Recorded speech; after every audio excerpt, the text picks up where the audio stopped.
Chapter 1. The story takes place in a distant realm where the protagonist is reincarnated into a less advanced fantasy world. He is born into a humble family and is fortunate to have a loving birth mother. At the age of 3, he glimpses the outside world but is quickly stopped by the nanny due to his family's prominence in the Grand Duchy. As he grows older, he dedicates himself to becoming a knight and trains under Sir Gothic, a respected holy knight. Despite facing challenges and questioning his mentor's methods, he realizes the dedication required to become a holy knight. To become a holy knight, he must undergo rigorous quests, training, and be chosen by the Holy Grail. Additionally, as the son of Dragonia, he must prepare to become the successor of the Grand Duke. Balancing these responsibilities becomes difficult, and he yearns for acknowledgement and salvation from a higher power. At 16, he embarks on a quest to gain the attention of the goddess and become a holy knight. Witnessing a burning village under attack by orcs strengthens his resolve to protect the kingdom. At 20, he has a life-changing encounter with the goddess Ariana, who recognizes his lineage and grants him the title of Holy Knight. He embarks on a journey where he fights enemies and rises to the position of a war knight, leading other knights in battle. Tragedy strikes when a renowned saint falls in battle, and Leon is chosen as the successor. He accepts his new responsibilities and becomes Holy Knight Leon Dragonia, Grand Duke Dragonia, and the King of the Lionheart Kingdom. Facing wars against orcs and demons, and dealing with the Empire's questionable actions, Leon commands his knights to bring justice. At 96, the Empire's heinous act pushes him to rally his troops. At 121, he fails to prevent the world's destruction, but Sir Aaron approaches him with respect. Leon rallies his army and engages in the final battle against the demon forces, showcasing his true power. As the years pass, Leon faces the last remaining demon gate at the age of 256, vowing to eliminate every demon. He emerges victorious at 300, surprising those who encounter him from Earth. With the defeat of all the demons, Leon is hailed as the Night King's return. Chapter 2. In Seoul, a mysterious gate appeared emitting an unknown black aura, causing concern among the Korean Hunter Association and the World Hunter Association. They requested assistance from large guilds to raid the gate, but due to its unknown difficulty level, their requests were denied. The government then ordered the Korean Hunter Association to take charge of the mission. Inside the gate, a woman named Hari encountered a naked man named Leon, who had single-handedly defeated countless demons. They were later joined by Kim Jin-soo, the head manager of the Korean Hunter Association, who discussed the gate's contents and Leon's remarkable abilities. Despite the initial skepticism, Hari and her team managed to clear the gate without the help of other guilds, which was considered a miraculous achievement. Kim and Hari observed the interrogation of Leon, who had returned from a demon realm after clearing similar gates that had appeared worldwide over the past 30 years. Survivors like Leon possessed incredible strength acquired in the demon realm. The government recognized their value and made plans to recruit them. Hari emphasized the importance of investigating the survivors, especially Leon, due to his extraordinary strength. Kim expressed concern about potential cultural differences, considering Leon's unusual behavior and hints of possible royalty. However, Hari remained optimistic, believing in Leon's genuine goodness despite the unexpected events during the interrogation. Before the interrogation, Leon reflected on his past experiences, including his previous life as an orphan, his time as a king and knight in another world, and his 300-year journey hunting demons. Inside the interrogation room, Leon presented himself as a Night King who had lived for 300 years in the other world, adopting an authoritative tone and demanding to be called Your Majesty. He assigned the bald officer as his temporary secretary and provided him with the privilege of documenting their encounter. Leon noticed the officer's compliance with his requests and wondered if it stemmed from kindness or government protocols. The officer explained the situation on Earth, with gates opening worldwide and releasing monsters and demons. The world had been in a constant state of emergency, and leaving a gate unattended would result in monster invasions. Leon contemplated the differences between the demon invasions in his world and the structured gates in this world.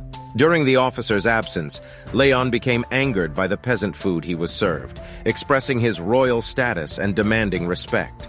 He saw himself as a guardian of the Holy Grail and owner of the Holy Blade and Spear.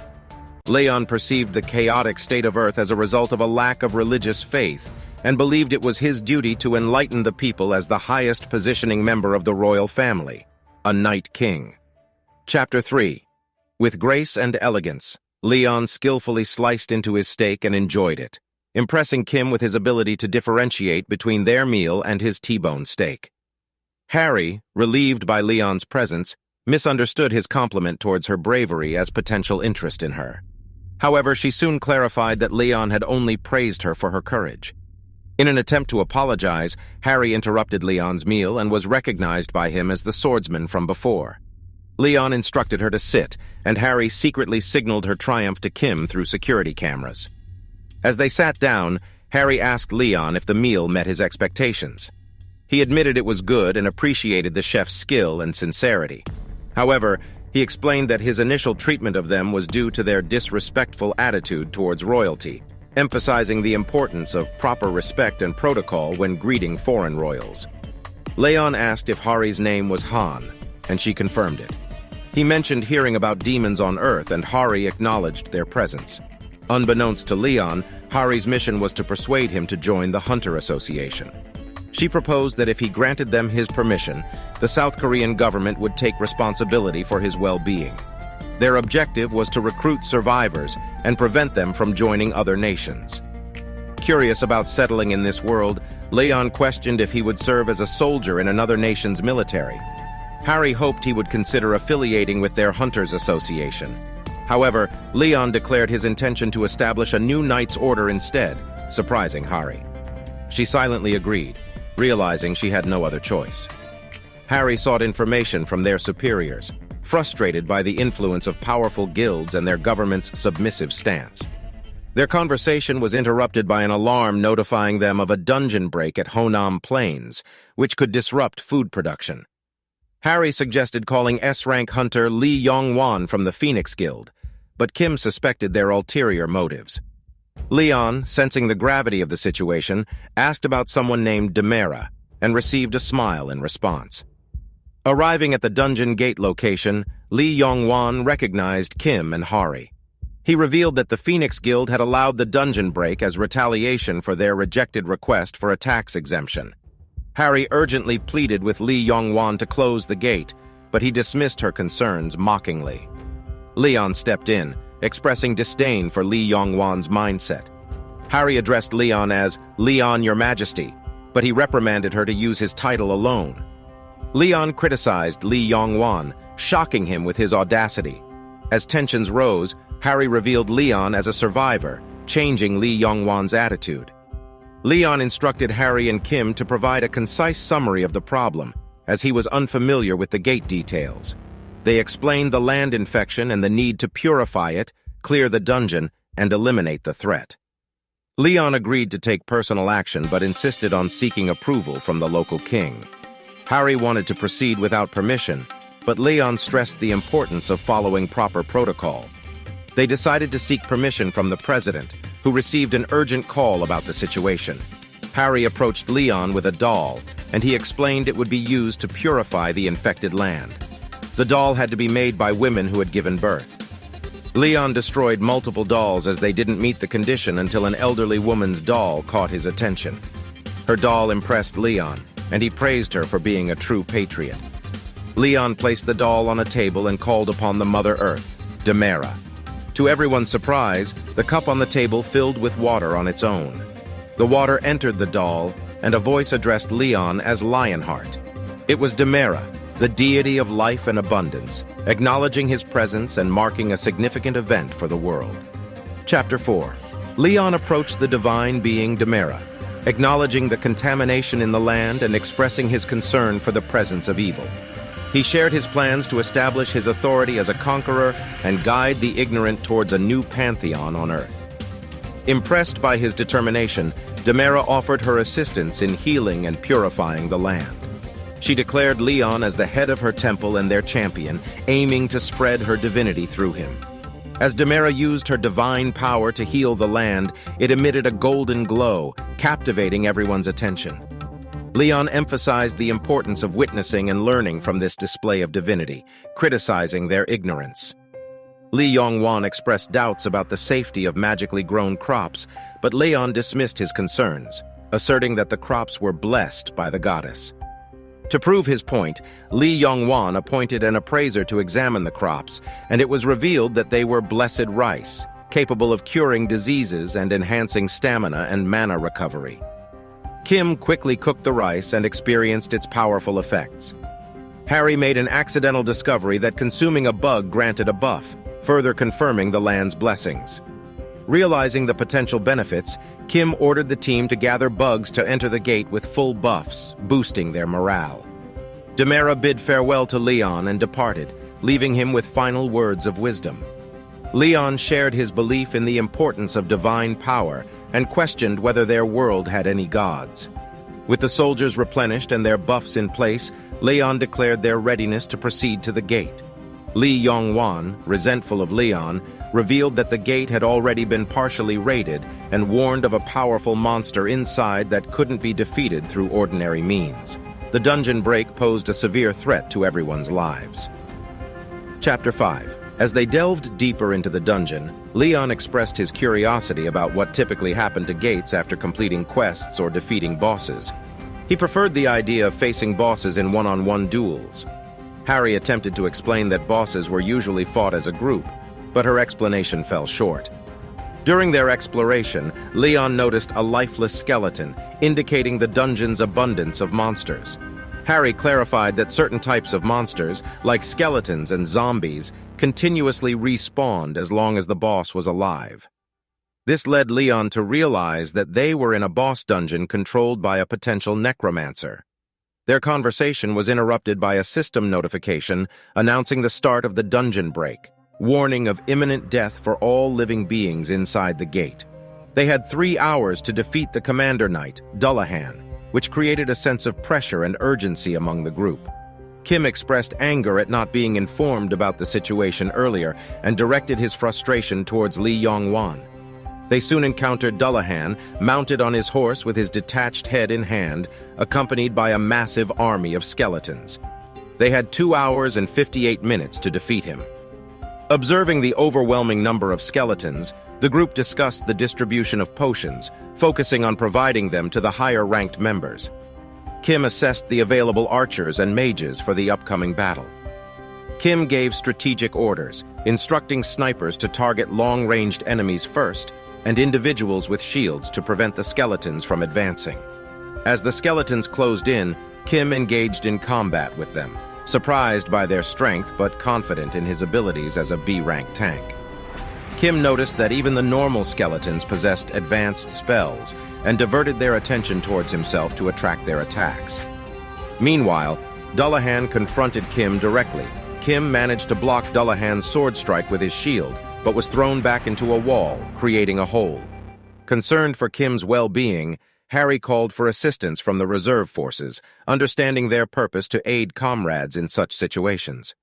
As other members tried to stall Dullahan, Kim marveled at the boss's swordsmanship and urged everyone to stop his advances. Harry turned to Leon, recognizing his capabilities as the king of the Lion Heart who had defeated a powerful demon. She called upon him for assistance, referring to him as "my lord." However, Leon, considering a king's involvement in a small battle unnecessary, advised Harry to find her own path to honor and declined to intervene further out of respect for the goddess. Harry was taken aback by Leon's response and questioned his position. Determined, she realized they couldn't waste any more time and decided to focus on stopping Dullahan herself. Filled with determination, Harry instructed everyone to support Section Chief Kim and bravely charged towards Dullahan, who was surrounded by a horde of skeletons.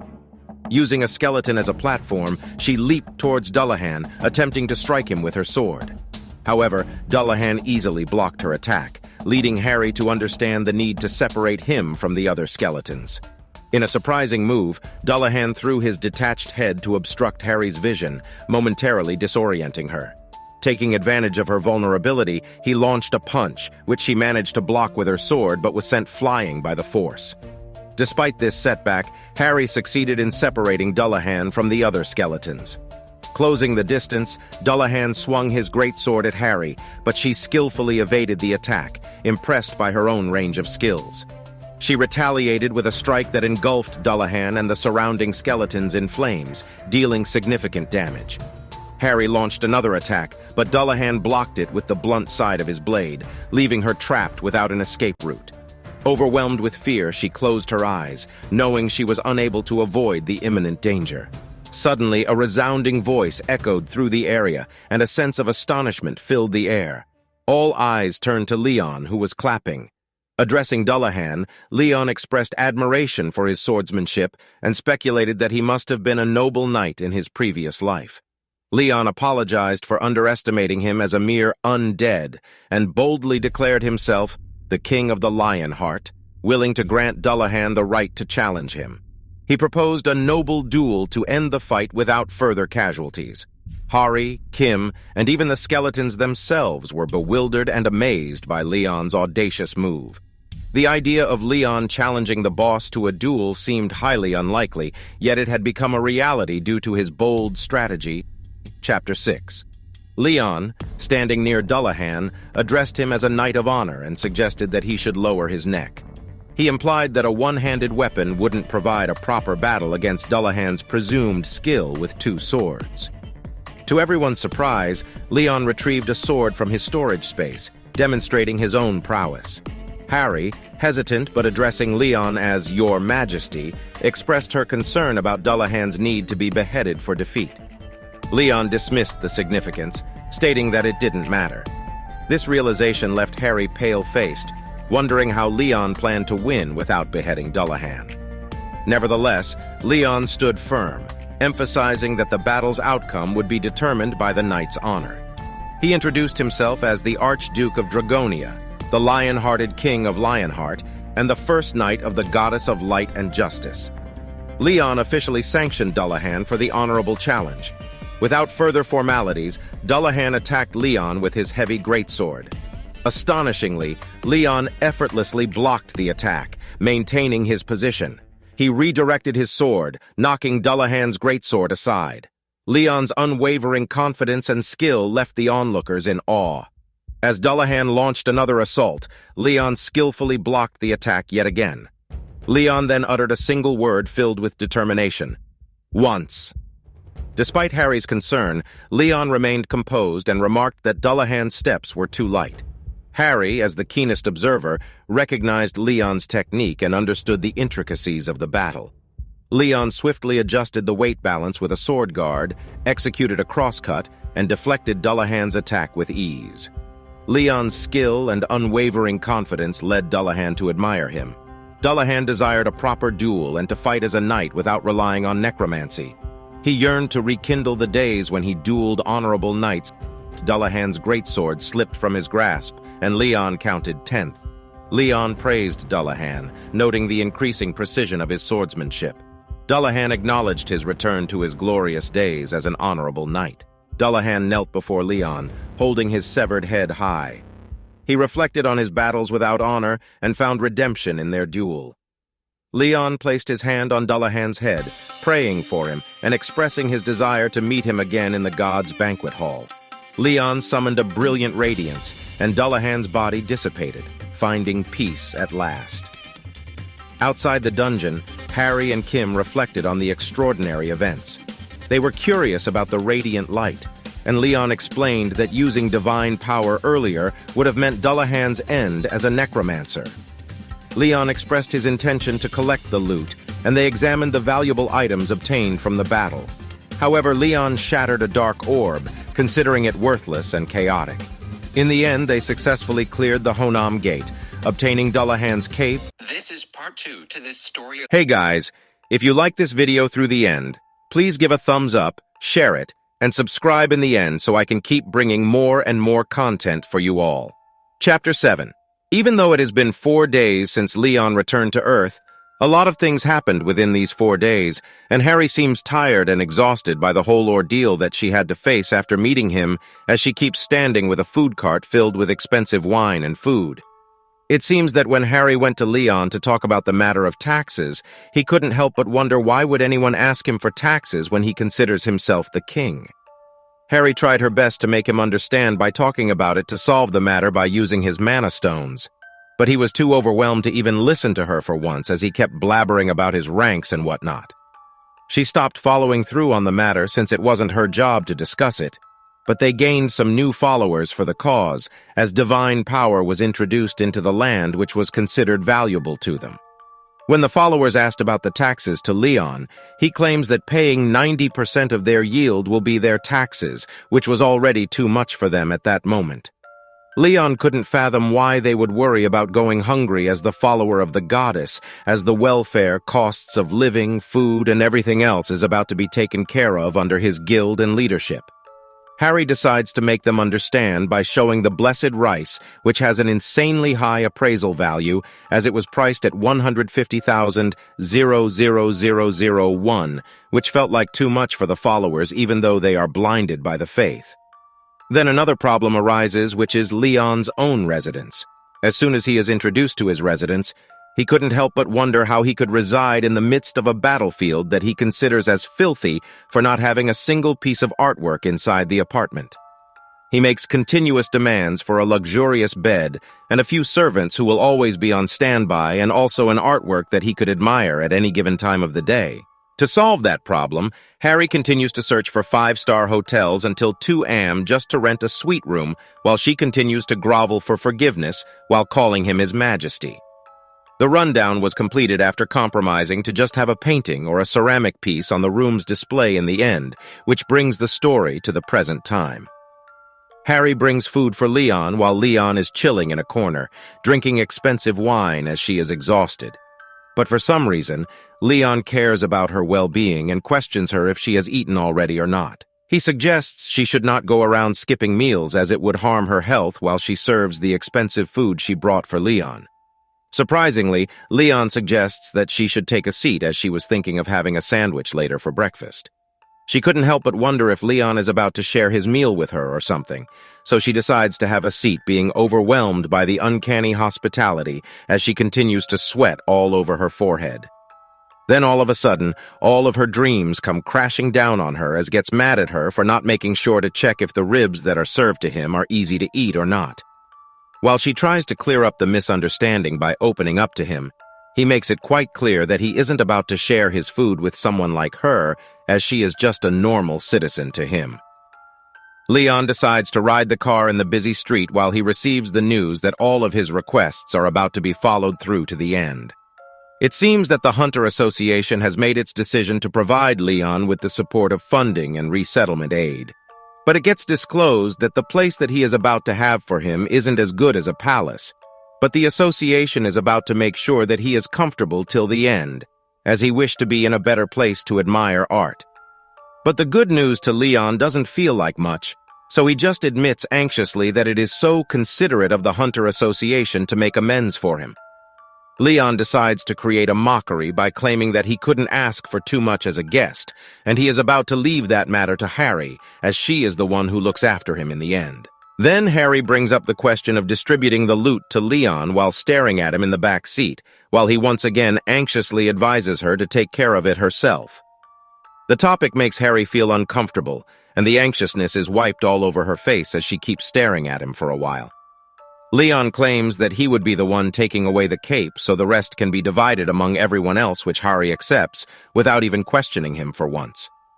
After driving for a while, they soon reach some luxurious apartments in the city, and Harry instructs Leon to get out as they have reached his new residence, which was fixed by the Hunter Association. It seems that the place is quite close to the Hunter Association, and not only that, but also it has a helicopter pad on the top floor which will be convenient for him if he wants to fly anywhere at any time. While Harry continues to show Leon the whole place, she considers the place to be great, while Leon continues to wonder about the statue-like thing ahead of him while looking at it with curious and frustrated eyes. As Harry and Leon are about to enter the premise, both of them get greeted by some unknown figure, and it makes Harry double thinking about the whole setup, as the whole thing about Leon's residence would have been better off as a secret. Harry asks the man who he is, and he considers the whole thing a coincidence while introducing himself from the Dujung group. This man is none other than the director of Dujung's Food of the Future, Park Jong-chan. Even though the man is speaking about his identity proudly, Hari is sweating as she rethinks about the whole incident while uttering the group's name as Leon is cringing behind her. It seems that the Dujung group is one of the top 3 chaebol groups within the whole nation, and to think that the director of such a group is waiting for them feels like a dream to Harry.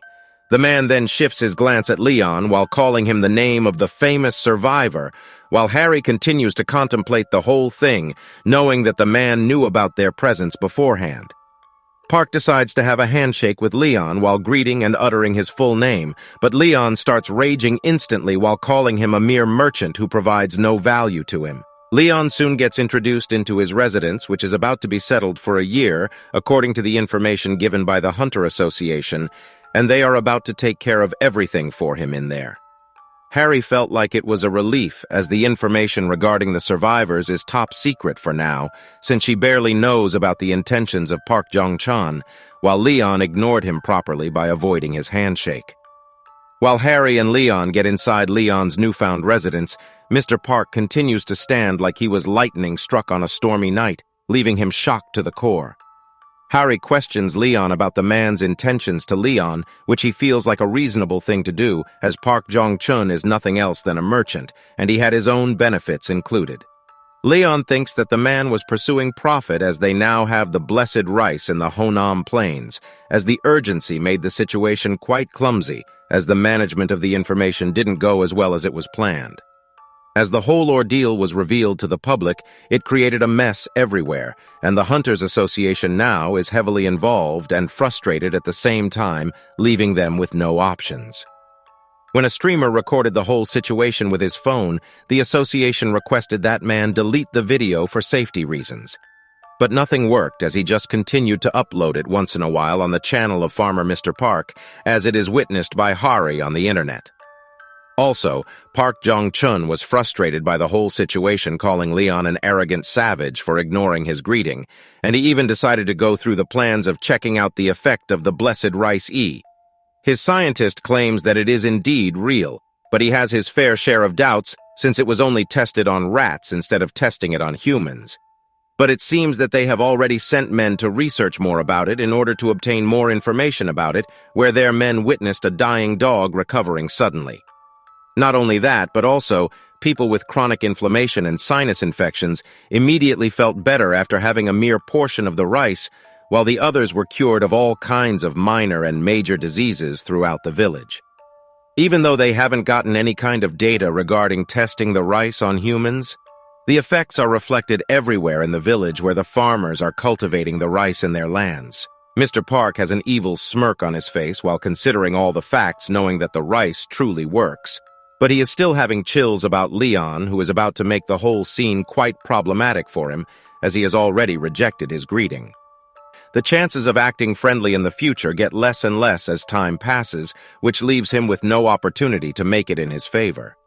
He dared to call him a mere merchant, even though his industry belongs at the top of the leaderboard in the whole country. Park's assistant claims that they are the ones who should have their hands on the rice, as the power of that rice is limitless as it seems, which feels reasonable to him. And he thinks that maybe meeting Leon once again is about to get the situation better for him, as he is aware of the whole situation. Even though Park is trying to calm himself down while considering the business, he couldn't help but wonder how someone like Leon was looking down at them, as if he was some sort of savage looking for help from him. Park is fired up by the whole ordeal as Leon decided to act rude to someone like him just because of that rice. He thinks of finding ways to get back at Leon as he has messed with the wrong enemy, while considering him like the other survivors without knowing Leon's whole potential, as he has never seen him in action before. Little did he know what Leon did, and there isn't a single survivor like him who could compete with him in the whole association.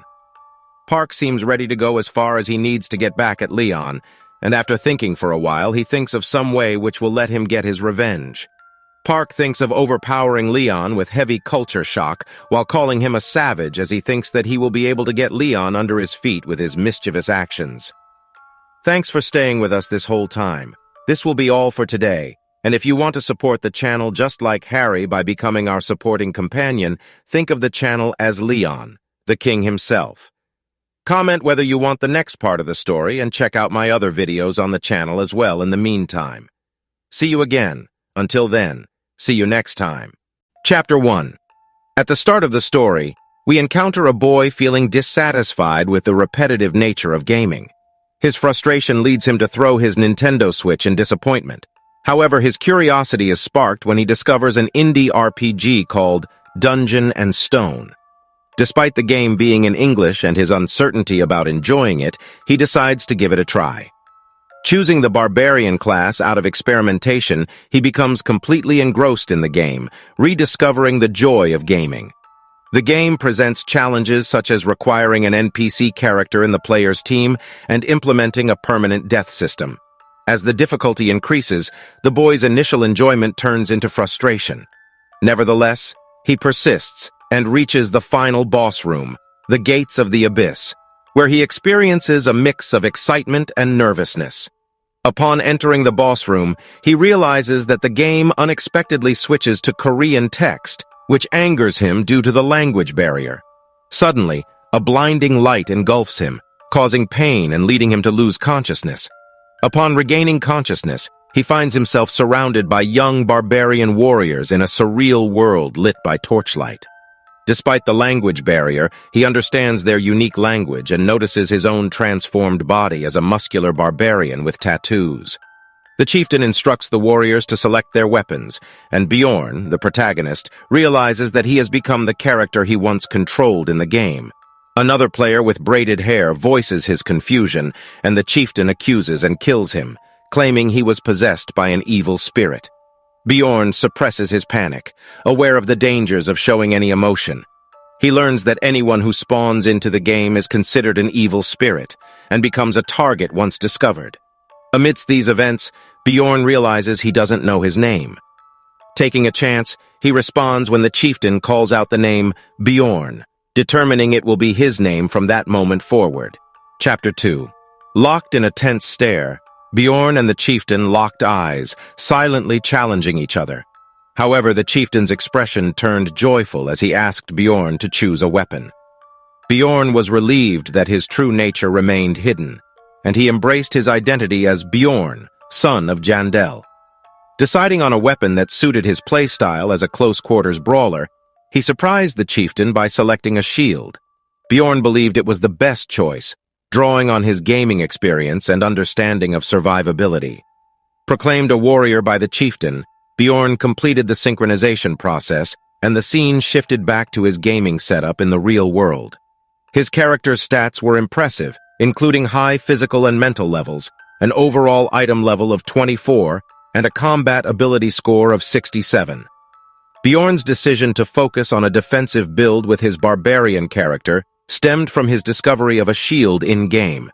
Despite initial doubts, he trusted his instincts and embraced this unconventional approach. A victorious battle against a massive bird boss solidified Bjorn's belief in his chosen build. Transitioning to a new chapter, the chieftain's command opened the gates of the barbarian stronghold. The young warriors eagerly sprinted towards their first trial, a labyrinthine maze. Bjorn felt a mix of nerves and anticipation as they entered. However, chaos erupted when the crowd realized they were lost and blamed their leaders. Observing the chaos, Bjorn devised a plan to guide the new leader, Einar, discreetly. He approached her and offered his guidance without bullying, pointing her towards a group of experienced adventurers. Einar accepted his suggestion, and the crowd praised her, unaware of Bjorn's influence. Disappointed in the ignorance of the barbarians, Bjorn continued forward with his own agenda. The crowd eventually reached the labyrinth, their intended destination, but Bjorn questioned the wisdom of entering at that moment. He contemplated alternative ways to fulfill his tax obligations and felt anxious about surviving in the labyrinth. Einar approached him, urging him to join her, but Bjorn hesitated. Einar thanked him for his help and expressed admiration for his intelligence. Offering a vague piece of advice, Bjorn acknowledged his identity as a barbarian and raised his shield, understanding that he had to face the labyrinth head-on. With determination, Bjorn sprinted towards the labyrinth's gate. It triggered a notification for the Level 1 crystal cave and questioned his whereabouts in the dark abyss of the cave. Chapter 3. The scene shifts back to where we left off, with Bjorn entering the dungeon known as the labyrinth. However, he is immediately engulfed in darkness and unable to see anything. Bjorn recalls his experience from the game and remembers that the first level of the labyrinth usually had crystals on the walls, providing illumination. But he realizes that he might be in the darkness region, a treacherous part of the labyrinth devoid of light. Bjorn acknowledges that the rules in this world are different and understands that he needs to find a solution. Feeling frustrated and annoyed, Bjorn decides that staying in one place won't help. He places his hand on the wall and begins slowly moving, using it as a guide. With each step, Bjorn cautiously navigates through the darkness. However, before he can change his pace to crawling, he suddenly feels a sharp pain in his foot and screams out in agony. He looks down and realizes that his foot is caught in a goblin trap, with spikes piercing through his skin. Despite the excruciating pain, Bjorn knows he needs to remain silent to avoid alerting any nearby goblins. He musters his willpower and silently works to break free from the trap using his shield. As he carefully hammers at the trap, he keeps a watchful eye on his surroundings, ensuring he is not being observed by the goblin. Bjorn wonders if the goblin is nearby or if he's fortunate enough to have escaped its attention. However, he quickly reminds himself to assume the worst and remain vigilant. Finally, managing to free his foot from the trap, Bjorn realizes that the poison from the trap is spreading, causing his leg to go numb. He lifts his shield, prepared for an encounter with the goblin. Bjorn taunts the goblin, calling it a coward and urging it to come out of hiding. The poison's paralyzing effect intensifies, and his right foot becomes completely immobilized. Despite the growing pain and the presence of the goblin, Bjorn refuses to show weakness and keeps his resolve. As he waits for the goblin's response, Bjorn can hear footsteps behind him. He realizes that the goblin is indeed stalking him, waiting for the perfect opportunity to attack. Using his instincts, Bjorn decides to employ a different strategy. Instead of moving away, he kneels on the ground and feigns collapse, hoping the goblin will be fooled into thinking the poison has taken effect. The goblin approaches, throwing rocks at Bjorn to ensure he is truly incapacitated. Remaining motionless, Bjorn endures the pain of the rocks hitting him, knowing that the goblin's actions confirm its presence. Once the goblin gets close enough, Bjorn seizes the opportunity to strike. He launches himself at the goblin, aiming to land a powerful blow. However, the goblin anticipates Bjorn's move and dodges his attack, displaying unexpected intelligence. The goblin's horrid smile reflects its delight in toying with Bjorn, but at that moment, Bjorn feels a surge of power coursing through him. His body moves with an almost supernatural force, his eyes glowing red. With one powerful punch, he pummels the goblin to the ground.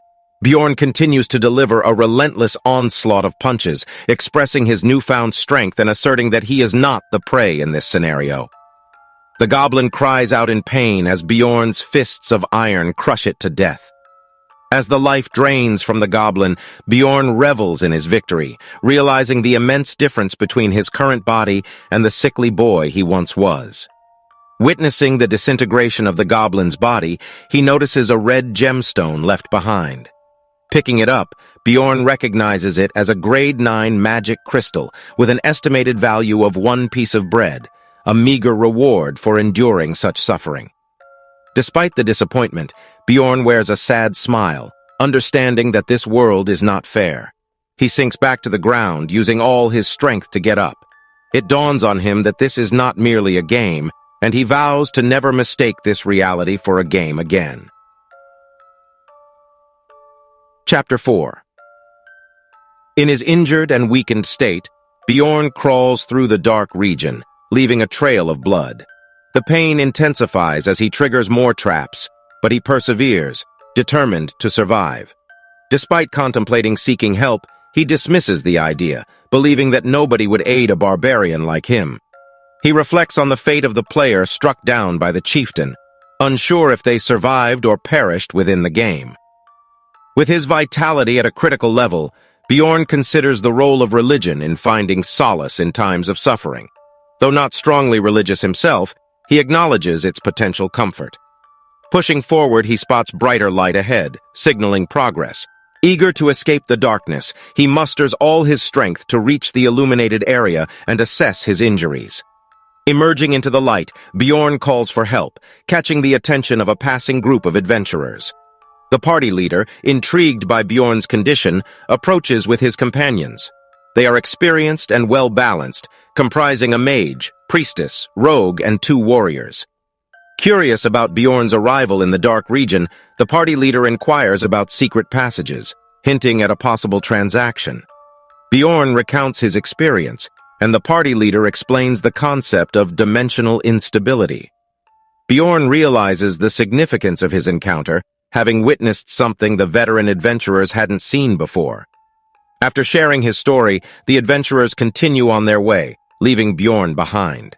Bjorn watches them depart, realizing the rarity of encountering seemingly generous individuals. Resolving to rely only on himself, he picks up his shield and moves forward. The scene shifts to the adventurers as they progress through the caverns, discussing Bjorn's survival and a shortcut. They come across a stone gate, realizing they are the first to reach this location. A bright gate appears as a portal to the 2nd floor, exciting the party. Before they proceed, the rogue notices Bjorn's bloodied sandal in a goblin trap. They follow the blood trail and are amazed by the distance Bjorn crawled while bleeding profusely. The mage and Patsran express their astonishment at the barbarian's tenacity. Patsran reflects on his initial judgment of Bjorn and feels a sense of fear, realizing he may not have endured the same hardships. He recognizes the barbarian's unwavering determination and reevaluates his opinion. Patsran recalls how Bjorn had offered his tradable item, the goblin's crystal, even in his desperate state. He realizes that the barbarian possesses an indomitable spirit and refuses to give in. Patsran asks Draus, the party leader, for Bjorn's name, intrigued by his unwavering resolve. Patsran acknowledges his misjudgment of the barbarian, understanding that individuals like Bjorn possess an inner fire and determination to survive. They confront any challenge with unwavering resolve, refusing to choose death as an escape. Chapter 5. As Bjorn, covered in goblin blood, continued smashing skulls in the darkness region, he couldn't help but notice the predictable nature of the goblin ambushes. With each strike of his shield, he fended off their attacks effortlessly. However, hunger began to gnaw at his stomach, and he realized he had lost most of his rations due to a hole in his bag. Bjorn's desperation grew as he yearned for water in the crystal-filled cave. It was then that he encountered another adventurer, a young knight named Hans, who sat nearby with his backpack. Their unspoken agreement not to interact with other adventurers seemed to fade as they locked eyes. Bjorn's exhaustion became overwhelming, and he needed rest. But he faced a dilemma in the labyrinth. He could either trust his belongings to fate and sleep, hoping they wouldn't be stolen, or find allies to safeguard their loot together. Being a barbarian made it difficult for Bjorn to find companions, as most people preferred to exclude him due to his class. Frustrated and angry, he had almost given up hope until Hans accidentally bumped into him. Hans, a handsome man with a massive hammer, proposed that they spend the night together, sharing the task of keeping watch. Although Bjorn was initially suspicious of Hans's intentions, he realized that they both sought the same goal. Reluctantly, Bjorn agreed, and they shook hands. As Hans slept, Bjorn lay pretending to sleep, his eye carefully observing their surroundings, wary of any deceit. Bjorn's mind raced with thoughts of trust and doubt. He contemplated whether he could trust a stranger he had just met. The weariness in his eyes was apparent, a testament to his fatigue. As his eyes began to close, Hans suddenly called out his name, jolting Bjorn awake. Startled, Bjorn questioned Hans, who smiled and reassured him that nothing had happened during his slumber. Although Bjorn was confused, Hans suggested wiping off the drool from his face, confirming that Bjorn had indeed been asleep. Bjorn thanked him, feeling a mix of relief and suspicion. Hans kindly insisted that Bjorn should rest, assuring him that he could handle the watch. Bjorn's suspicious expression lingered, but he eventually thanked Hans and lay down to sleep. As Bjorn closed his eyes, memories of his experiences in Dungeon and Stone flooded his mind. He realized the true nature of the game, where trust was scarce and kind-hearted individuals were hard to come by. Bjorn's shock was evident as he pondered the sincerity of Hans's earlier kindness. He remembered the compassion Hans had shown and his refusal to blame Bjorn for his mistake. Bjorn now saw the truth. Such kindness did not exist in this game. Wide-eyed with realization, Bjorn gazed up at Hans, who asked if he was awake, his giant two-handed hammer menacingly poised above Bjorn's head. The shock on Bjorn's face mirrored his understanding of the situation. He had been fooled by the facade of compassion, and now he faced the threat of violence from someone he had mistakenly trusted. Chapter 6. As the hammer approaches Bjorn's head, his instincts kick in, fueled by adrenaline. He swiftly dodges the surprise attack, shocking Hans, who didn't anticipate such agility. Bjorn's enraged and terrifying appearance only infuriates Hans further as he tries to make excuses for his betrayal. However, Bjorn is not convinced and delivers a powerful blow to Hans with his shield. Despite staying on his feet, Hans continues to plead for forgiveness, promising to explain his actions. Bjorn, pretending to agree with Hans, presses for more information, realizing that there's more to the story. Hans eagerly shares his plan to steal Bjorn's magic crystals, including his valuable shield, and even admits to his intention of killing Bjorn for his heart. Bjorn is shaken by this revelation and questions why anyone would want to kill him for his heart. Hans explains that Bjorn was seen as a valuable commodity and an obstacle to his plans.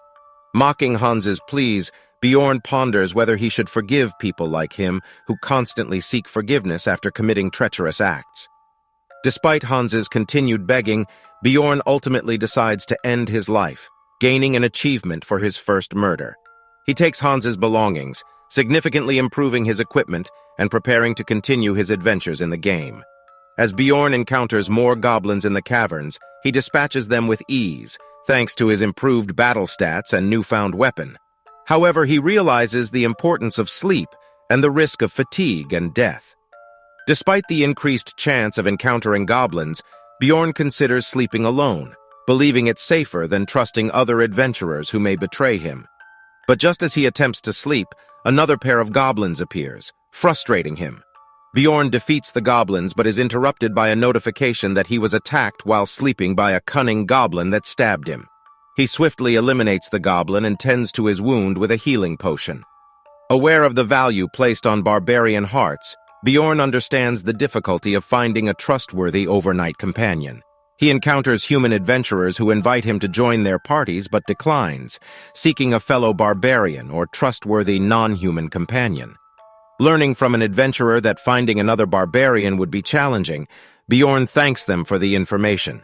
He contemplates giving up on finding a barbarian and considers other species such as elves or dwarfs as potential companions. Bjorn believes he can trust them due to their unique traits and the unlikelihood of harming fellow adventurers for personal gain. Continuing his search, Bjorn unexpectedly stumbles upon an injured young elf girl.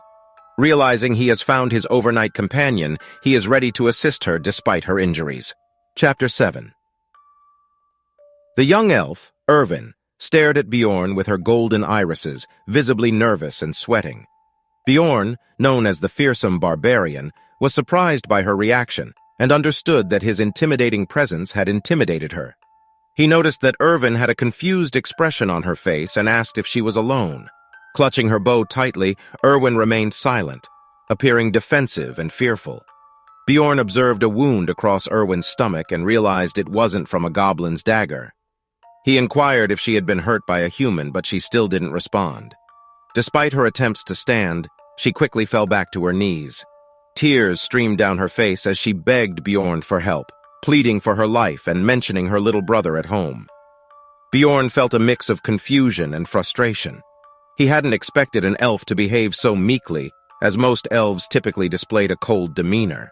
However, he decided not to further intimidate her and offered her a reassuring smile, although his expression might have appeared somewhat demonic. He assured her that he had no intention of hurting her, even though deep down, he knew she had reasons to doubt his words. Bjorn understood the reputation of barbarians and how people viewed them with fear and apprehension. To ease her fears, Bjorn handed Irvin a napkin filled with leaves, instructing her to treat her wounds first before they talked. Surprised by his unexpected act of kindness, Irvin hesitantly accepted the leaves. She could have healed herself with these leaves and bandages, but she was taken aback by Bjorn's gesture. She looked up at him, questioning his motivation, and he responded with determination, asking if there was always a need for reasons before helping someone. Irvin treated her wounds while Bjorn stood guard, contemplating the idea of becoming overnight companions with her. He recognized her vulnerability and fatigue, and also acknowledged that her beauty made her a target for others in the labyrinth. After Irvin finished bandaging herself, Bjorn introduced himself as Bjorn, son of Jandal. Irvin, still nervous, replied with her name. The two sat across from each other, Bjorn with his legs crossed and Irwin on her knees. Bjorn inquired about her fear of him, and Irwin explained that the hostility between barbarians and elves stemmed from a war that occurred 10 years ago. In the game, there were no such conflicts, and the two races had good relations. Bjorn realized that he was in a different timeline or version of the game, which explained the discrepancy. Irvin expressed that she harbored no hostility towards barbarians since the war had ended a decade ago. She referred to Bjorn as Mr. and assured him that she didn't want to fight him. Bjorn, still confused by her fear, reassured her that he held no hostility toward her either. He then made a direct request, asking Irvin if she would be his overnight companion, explaining his exhaustion and need for sleep. He hoped she would cooperate for the night. Irvin pondered his request and had an epiphany. She remembered that barbarians valued their warrior's honor above all else. In response, she asked Bjorn to swear on his warrior's honor that he would not harm her, and she, in turn, would swear on the name of her tribe. Bjorn didn't hold his warrior's honor in high regard, but he agreed to use it to gain her trust. He accepted her condition and asked her to call him by his name instead of Mr. With their vows made, Bjorn and Irvin promised not to harm each other during the night. Finally, Bjorn had a chance to get some much-needed sleep, wondering what had happened to him in real life and if anyone had reported him missing. However, he pushed those thoughts aside, realizing there wasn't much for him outside the game. After completing their sleep with several guard shifts, Bjorn looked at his stopwatch and noticed that only 10 minutes remained until they would part ways. However, he contemplated another thought, forming an alliance with Irvin. He recognized her elf skills would be valuable in battle against the swarming goblins. They would have to divide their rewards, but Bjorn believed they could achieve more damage together. He questioned whether to prioritize safety or acquire more magic crystals. As Bjorn considered his options, his attention was drawn to a pair of adventurers, a short, fat, blonde man and a tall, skinny, black-haired man. They appeared human and approached Bjorn and Irvin, asking about their relationship. Bjorn, on guard, refused to provide them with an answer, causing the adventurers to feel nervous and retreat. Feeling unsettled by the encounter, Bjorn woke Irvin, shaking her shoulder to rouse her. However, she resisted, covering her face with the blanket and asking for 5 more minutes of sleep. Bjorn felt a mix of confusion and frustration, realizing the danger she was in while she prioritized rest. Chapter 8. Frustrated and annoyed, Bjorn tries once again to wake up Irvin. However, she continues to pretend to be asleep, covering her face with the blanket. Bjorn notices her nervousness and sweating, realizing that she's hiding something. He pulls the blanket off her and demands an explanation. Tearfully, Irvin reveals her fear of being left alone and hunted by the Crystal Union if she gets up. Bjorn understands the validity of her fear and decides to pack his belongings, contemplating their situation. Irwin recounts her encounters with the Crystal Union, explaining that they initially posed as overnight companions, but later revealed their true intentions. Bjorn learns that they are from the same clan as a man who tried to harm Irwin, identified as the Crystal Union. Recognizing the danger they face, Bjorn considers parting ways with Irwin to avoid antagonizing the entire group. However, He also empathizes with her and decides to hear her story before making a final decision. As they continue moving, Irwin reveals that the Crystal Union members have been relentlessly pursuing her, possibly using message stones to track her. She explains that message stones are mystical devices used for communication within a range of up to 300 meters. Bjorn realizes the significance of this information and understands the challenges they face in evading their pursuers. Suddenly, Irwin notices someone closely following them from behind. She warns Bjorn not to look back, revealing that they are approximately 150 meters away. Bjorn wonders if Irwin's heightened sense of danger is an innate ability of elves. They increase their running speed, but the pursuer continues to close in. Concerned about their safety, Bjorn proposes an alliance to Irwin. He asks her about her combat abilities and learns that she excels in archery and has control over spirit magic, particularly the flame element. Bjorn asks if she has ever killed anyone before, surprising Irwin. Although she admits she hasn't killed anyone yet, she expresses her willingness to do so if necessary. Impressed by her determination, Bjorn offers Irwin a 10% split of his magic crystals and invites her to become his ally. She gladly accepts, solidifying their partnership. However, their pursuer remains a constant threat, with only 100 meters separating them. Bjorn devises a plan to escape into the darkness of the caverns, where they will be difficult to track. As they enter the darkness region, Irwin summons a fire spirit to light their path. Bjorn realizes they are being pursued by someone with tracking methods or equipment, as the pursuer manages to follow them into the darkness.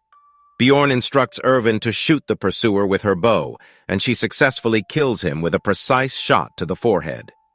Relieved, but also affected by taking a life, Irwin is comforted by Bjorn, who assures her that she did well to protect them. Bjorn loots the body and finds a message stone, through which they hear the voice of the person on the other end calling out to the deceased pursuer, Certain. The voice realizes Certain is unresponsive and orders the other Crystal Union members to pursue Bjorn and Irwin, revealing their last location. Determined to help Irwin and face the Crystal Union, Bjorn prepares for their toughest mission yet, knowing that the Crystal Union members are gathering at the Goblin District. Thanks for staying with us this whole time.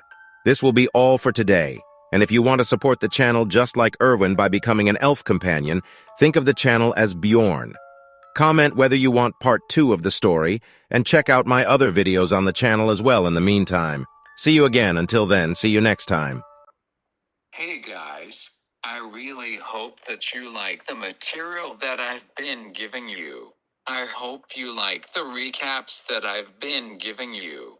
I hope you like the stories that I've been telling, and the content that I've been making, and if you stayed around this long too. The end of this pretty long video, I want to ask you guys to please subscribe to my channel, like the video if you like the story. If you want me to continue with any stories, like the video, share the video with your friends, share it with anyone that you think would like the content, would like the video, would like the story. And please subscribe to my channel. 9 out of 10 of the people who watch my videos aren't subscribed to the channel, and I think that it would be helpful and easier to keep up with the updates, and then you contact and then your stories that I have coming out if you were to subscribe to the channel. I have a lot of material that is gonna be coming out soon, and I think that it's going to be very entertaining, and I really just want you guys to see content and to see stories, and to experience stories that you would not have experienced before. So please just subscribe to my channel, support the channel, and let me know what you like. If there's something that you want me to move forward with, if you want me to move faster, if you have any questions, or if you just have any comments, put some things in the comments and tell us what you think about the stories. Tell us what you think about the characters. So if someone all up like the video, if you like the story, share the video. If you like the story, comment on the video. If you like the story, Ask for the next part and subscribe to the channel if you like any of the stories on this channel, and you want to continue to enjoy the content. I enjoy making these videos, and I hope that the people who watch them enjoy watching them. Thank you guys so much for being part of this community. Until next time, subscribe, like, share, and take care.